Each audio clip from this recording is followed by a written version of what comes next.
So, my name's Dan. My company's Dirty. We're a CGI visualization animation company. We've been moving into kind of tech, like VR and AR as well. I'm already forgetting to breathe.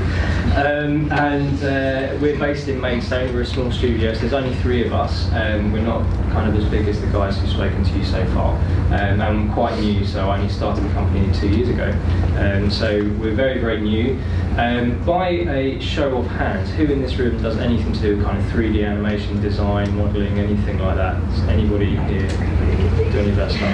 Anything CGI, anything like that at all? No. Okay, a lot of this presentation isn't going to make sense to you. So, what I'm talking to you today about is obviously the background of my company and what we do, but it's also talking about the future of visualization and design. And I think a lot of people, when they consider these kind of career paths, they go, oh, I want to be creative, so that means I need to go and work in a great creative agency, or I need to go and work for a VFX studio in London or a gaming company. And actually there's a whole world of visualizations outside of that, of those kind of industries. And I guess that's what I want to raise awareness of with you today. So if we get to the end of the talk and you know a bit more about it, then it's a win in my books. But obviously I get that not everybody that's in this room is going to be necessarily interested in all the kind of things here. So as I go through, if anyone's got any questions, don't ask me. No, just obviously shout at me, but then we'll be a slide in, you can ask me anything about kind of what we're going through as we go through it.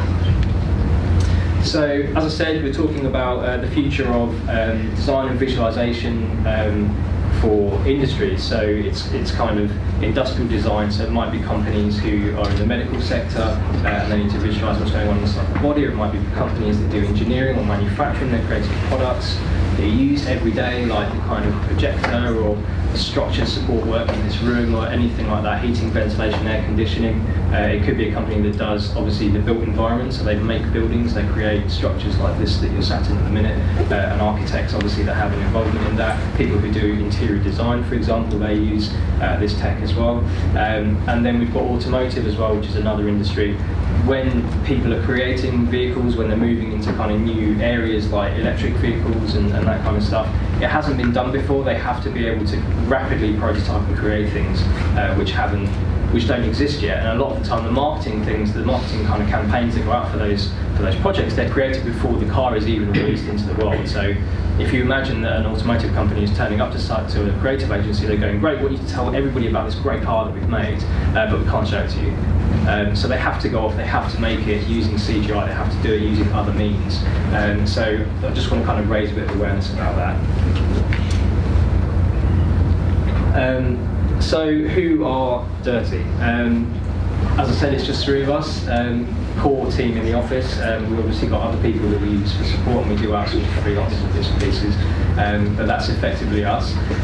Started in 2015, actually, from my bedroom as a digital agency. I was like, I'm going to go and make a digital agency, it's going to be amazing. And then I was like, nah, it wasn't really my thing. And we kind of ended up going down this path of visualization, doing CGI and animation stuff, and it really clicked for me. It was just one of those things that we did a project, and I thought, do you know what? This is fucking awesome, and I really like it, and this is what I want to do for the rest of my life. So I'm going to make, so I'm going to make a company that does just this. And it was very ambitious, which I'll come on to later on, because there was a whole load of problems with that. But over the last 2 years, really, we've kind of moved and transitioned into this part now where we are a visualization agency. So all of the stuff that you see in this presentation, bar 3 images that I'll point out to you, are all created by us. It's projects that we've worked on. But obviously we've only got 25 minutes, so I can't harp on too much about the ins and outs. So we want to become visualization experts. We want to be bringing the latest technologies and techniques to our clients and their clients and bringing stuff to life. This is a video. Cool, I remember now, I put a video in here. So this is a brief run through some of the stuff that we've done over the last 12 months, pretty much. Most of the stuff is in here, so it's projects we've done in the last 12 months. And it's clipped to a backing track, which is a drum and bass track that I've been listening to non-stop for about the last however many weeks, so I apologise if you are DB fans, because that's what it is.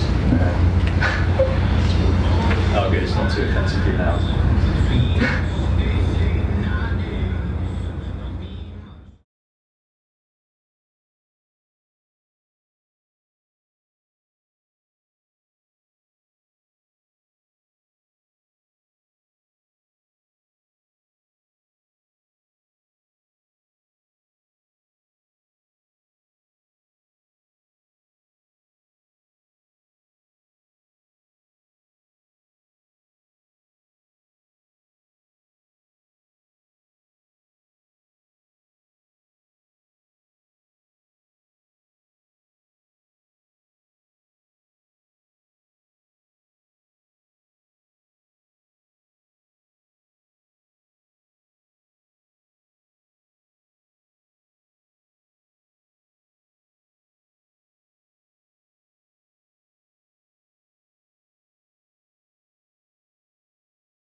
So basically that's a brief kind of summary of some of the CGI projects that we've done, animation projects that we've done over the last 12 months, just so you have an understanding of the kind of bits and pieces that we've done. So this is one of the images that's not anything to do with it, I just nicked it off Google as an inspiration, as you said. So talking about visualization technology, i.e. the stuff that we can use to make the campaigns, to make the materials for these customers, why is this a big deal? Well, it's moving at an incredible pace at the minute, it really is. The power of computers and the availability of software has massively revolutionised this industry over the last 5 to 10 years, and you guys are literally the first new wave of students and people that will be becoming skilled workers using this tech. And so it is really exciting because it just hasn't been possible to do this before. So even 5 to 10 years ago, it literally cost hundreds of thousands of pounds, and it took teams and teams of people to produce stuff that you can go out and produce yourself now using one machine and some software that you've downloaded from the internet.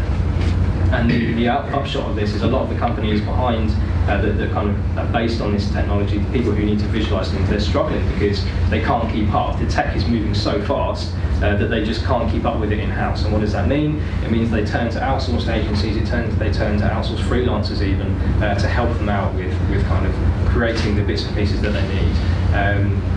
And obviously that's, I guess why I'm trying to make you aware of it. It's a growing field, and it's something that you guys can get involved in straight away. You can build portfolios, you can start approaching companies and agencies, you can work from your bedroom if you want to, you can work on site in a shared workspace. There's kind of no limits to what you do with this.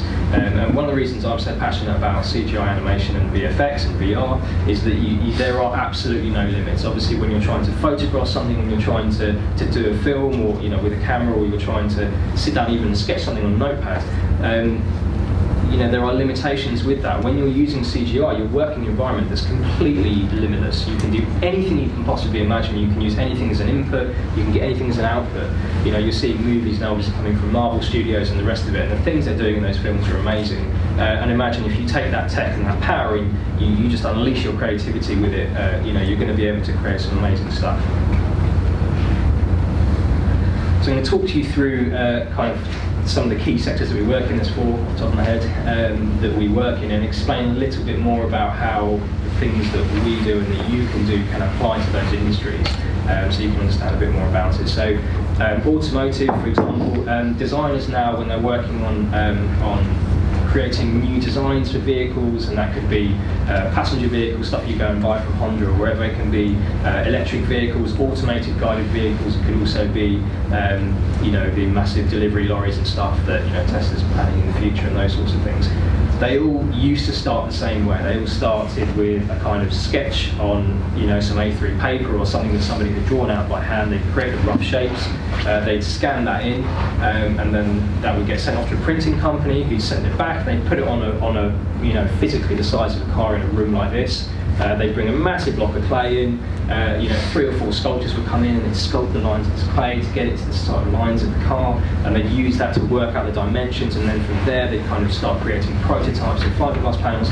This thing, it took so long to get to that stage, and they didn't have a functioning prototype, they just had a lump of dirt that kind of looked pretty cool, I guess. Massively doing a disservice to clay sculptors there. But what do they do now? We had a talk the other week from a guy who came from an automotive design company, and he said, look, we're a studio of 6 guys. We built our own VR software because we were irritated with this long process. And he said, I'm going to design a car for you now. I was talking to a team like this. He said, I'm going to design a car for you now in 20 minutes. And he sketched down this little piece of paper that he had there, this rough shape, took a photo, and he put a VR headset on. And he took the photo, obviously uploaded it to his laptop, and bang, suddenly it was in the room in front of him at scale. So straight off the bat, he saved 3 days. And then he just started drawing the lines out with the VR controllers in 3D space, and he just started moving them around so they were roughly in the right shape for, looking back at where kind of the sketch was that he'd done, and making sure that this kind of stuff was here. And these are kind of experiences that you guys are going to have to become used to, because you're going to be designing in a world that this tech it's going to be the norm, the stuff that you're going to need to do. So you need to understand how you can do this kind of stuff in 3D space. But with this tool that they've made, it was fantastic. He created these lines, the sway lines at the top of the car and the headlining and everything, and then he just hit a button and he jumped to where the driver's seat would be. And straight away, he could see from the driver's seat that he was sat in, they put a model of a traffic light in at the right, standard height for a traffic light. And he could see that he couldn't physically see that traffic light from the driver's seat. The headline was too low. so he could move it up. And he's just solved a design problem in 20 minutes that would have taken weeks and weeks and weeks before for people to get around. So this kind of tech is having a real impact in these areas, and there's loads of stuff out there which I'm happy to share with you if you're interested, about how Audi and BMW are revolutionising their design process to factor in these technologies. Massively behind the time on that slide. But the other side to this is customers are also demanding more. So when you walk into a showroom, you want to buy a car, you don't just want to buy the car that's sat there, in the showroom. You want to make your own car. You want to have your own colour, your own interior, your own spec. And so what they're doing is they're bringing virtual showrooms not just onto websites, but they're bringing into showrooms. So you can actually build the car that you're interested in. You can put a VR headset on. With Audi, you can now spec an R8 if you've got enough money. You can walk in, put a VR headset on, create your R8 in front of the team. You can actually see it, open the door. What does it look like? I want to change that interior. I want to do this thing. So customer habits are changing in terms of the technology that they consume this information, and that's going to have an impact on what you guys do. You're going to have to cater to the audience. Medical, this is another one. You saw some bits earlier with the little blobby abstract things dropping down and doing some stuff that didn't make any sense. But it's worth a lot of money to medical companies for them to be able to explain how their drug works in comparison to a competitor, and why this new therapy that they've come up with is of benefit. And obviously this stuff happens inside the body. If you cut someone open and rip their organs apart, you've killed them, so it's not going to do much good to try and show someone how your drug works. So the way they do this is they get around it, they come to companies like us, and we will take all of the really super complicated technical stuff that they give to us, and we'll turn it into something that's very visual, and for them that's it solves a lot of problems. Also training healthcare professionals, so for these companies that are creating new medical devices, so the black device you saw on the show with the plug that went into it, for example, that was a kind of monitor thing that people could use to monitor their something or other levels that I can't remember, that never made it to market. But they come to us and they said, right, we want a video, we need to be able to explain to healthcare professionals how they kind of use this thing, how it should be strapped onto somebody. So we did all of that before they'd even created it. And obviously the other beauty with this is that healthcare professionals, i.e. doctors and nursing physicians, can be trained on stuff even if they're not physically on site. So let's say a company in America creates a new product and there's somebody in India in the middle of nowhere who's trying to administer it. They can get the training over VR, they can get it remotely, they can actually understand and talk through something. Construction and built environment, I mentioned obviously talking about buildings. Construction projects could be civil engineering, so it doesn't have to be residential, but everything, obviously the roads you drive on, the buildings you live in, where you go to school, everything, it's all changing all of the time, and they're looking at new ways to kind of make things more energy efficient. Again, the stuff that we do helps construction companies visualize projects and overcome architectural problems. And similarly to automotive, the customer experience is changing. So if you imagine you're going to buy a new property and you walk onto a development site, at the minute it's just an enormous pile of mud with probably a couple of pretty women in a shack that are showing you a CGI, in a brochure, and they're saying, could you give us £500,000 please? And you're probably thinking, yeah, no, all I've seen is an image. I trust that you're going to give me a house, but there's probably more to it. So they're changing as well, so now you can actually spec your own property in VR. You're not looking at an abstract kind of show home, you're actually looking at your house. You're taking a walk down your street in VR, you're speccing your property, picking your kitchen colour, deciding which garage you want or whatever. And obviously then that can go back and inform the kind of design stage for the guys who create it. So again, more changes happening. And then we're on to probably the I guess where most of our work comes from, which is engineering and manufacturing companies. It sounds terribly boring, and most of it is, if I'm going to be completely honest with you. But they have a load of money, and they need our services, so obviously we're going to work with them. This project, for example, I think in the show reel you saw a kind of generator on top of the building. This is that generator. The problem this company had was they said, look, we've got this generator that costs us £250,000 or probably more. They've got two of them powering the shard, so if the main power fails, these things kick in and they power the building without any kind of interruption. They said, well, look, it's always stuck on top of the building, or it's in the basement, it's covered in wires and cables, we can't really show how it works, what do we do? So we said, well, look, we'll speak to your CAD team. The guy in the UK had no idea. He's a sales director for Europe, had no idea how their product even worked. I was like, how does a frictionless clutch work? He was like, I don't know. I was like, brilliant. So I said, right, well, give us the details for your guys in Austria that actually make the thing, and we'll go and speak to them. And they're like, yeah, that's fine. Gave us the details, called them up. They're like, yeah, we don't really speak English, but not in English. And I was like, So we finally managed to get someone who could speak English, who could translate from the engineer side what was going on. They said, yeah, we'll send you a model, it would be great. I was like, that's terrible, they sent it to us, and it was 85,000 pieces in this 3D model, named by numbers. So I had no idea what anything was, and we had to literally spend 3 weeks breaking this thing apart and understanding how it worked. And that's one of the things that is really important to understand. One of my mantras is, if you understand how the world works, you can bend it to your will.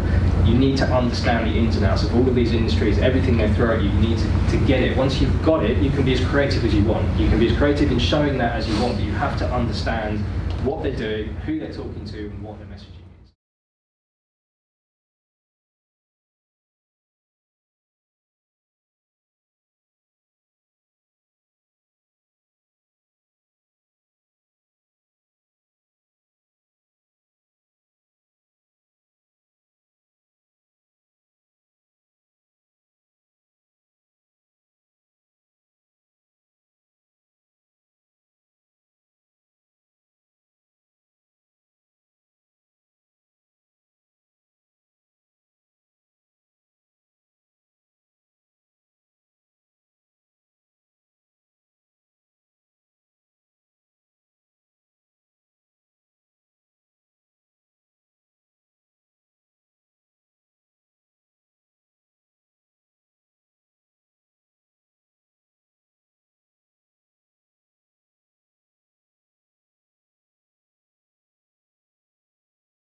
You get to see the output of what you do. It's not a tiny little thing that goes off and you never see it again.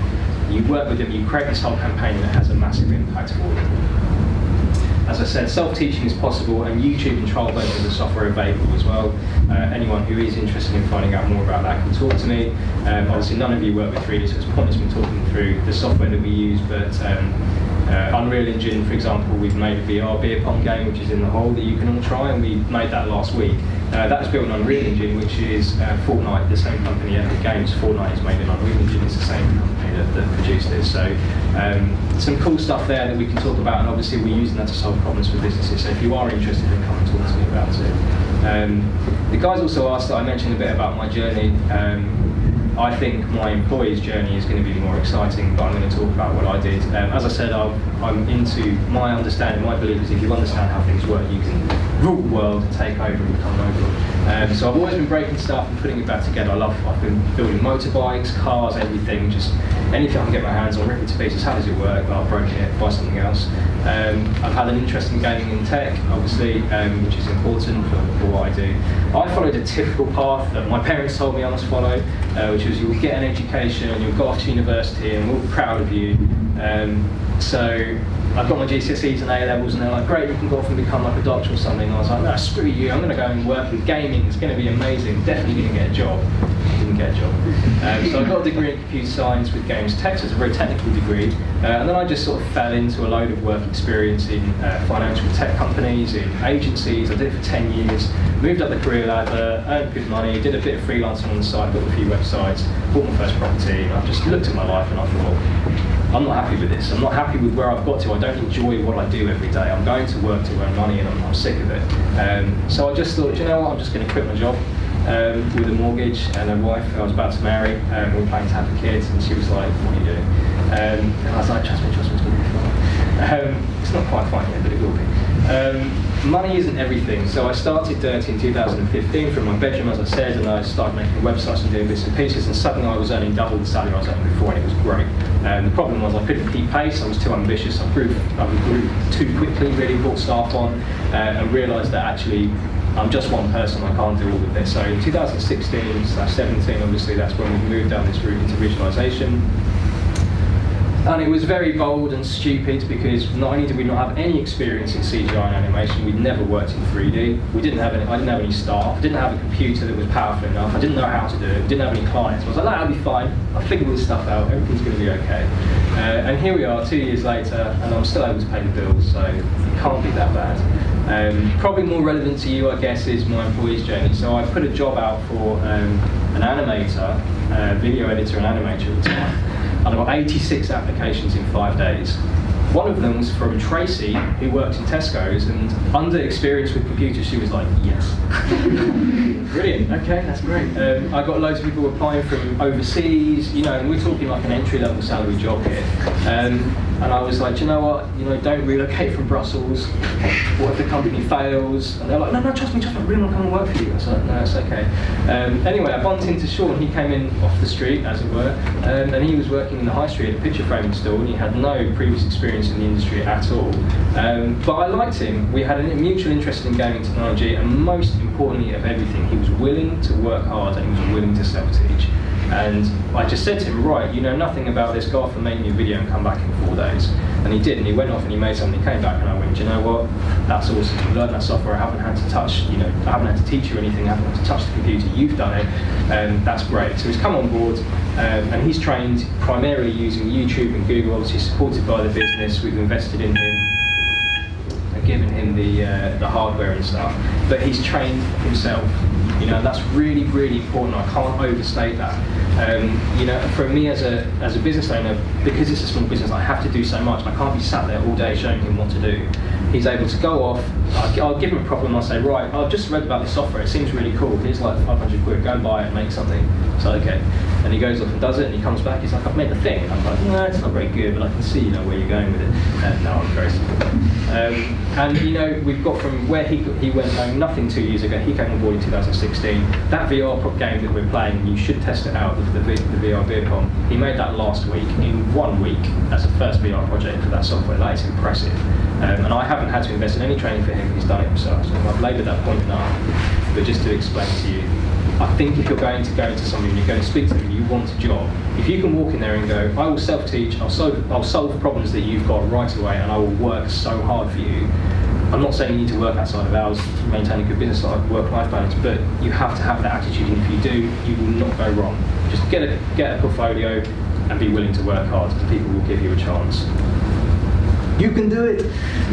It's not as hard as you think. I was trying to think of things that I could say that would give you pointers to leave this room if you wanted to follow this path. My advice is follow your passion. So if there's something that you're interested in, if it's abstract art, if it's whatever it is that you like, go off and make it. As I said, CGI, you can do anything. If you can follow people on social media, you'll get some ideas. Just make a start. It doesn't matter what it is. You can spend 2 hours making a cube in a grey room. And if you do, that's way too long for that. But let's say you spent 2 hours making a cube in a grey room. If somebody else spent 2 hours who was an expert and they made a full scene and it looked incredible, you both worked just as hard. It doesn't matter. Take from it, keep it, and go, yeah, do you know what? I've achieved something here. Throw it away, start again. Learn from your iterations. Use tutorials sparingly. So much of the stuff that we see on the Facebook groups and Octane member groups and stuff like that, where people post things up, they're just regurgitating content that they've seen. That's fine, there's nothing wrong with that, but try and understand the techniques that you're being taught through those tutorials. And I think a lot of people will be learning from YouTube, so that's important. Follow other people on social media, which is great, but don't become obsessed with it. People liking your image, whatever it is that you've put up and you've created, is not an indication of your skill set. It's not an indication of what your worth is as an artist or whatever it is that you're doing. And just be kind, give back, trust your instincts. Oh yeah, build a portfolio and seek out clients and employers. It's kind of important. Obviously, build a portfolio. We get probably 2 or 3 emails a week from people, prospective, asking for work experience or to work with us. 90% of them don't even have a portfolio. The only way I think an employer can judge your skill set is to see what you've created. And if you can just create something, whatever it is, if it's on Facebook, it doesn't matter if it's a simple website on WordPress, just get something made that you can show off what you've done. It's more than your other students will be doing. So there you go. VR beer pong, £25 Nando's gift card to the highest score, but only if you beat mine at 3,500, or I'm going to go and use the Nando's gift card. Any questions?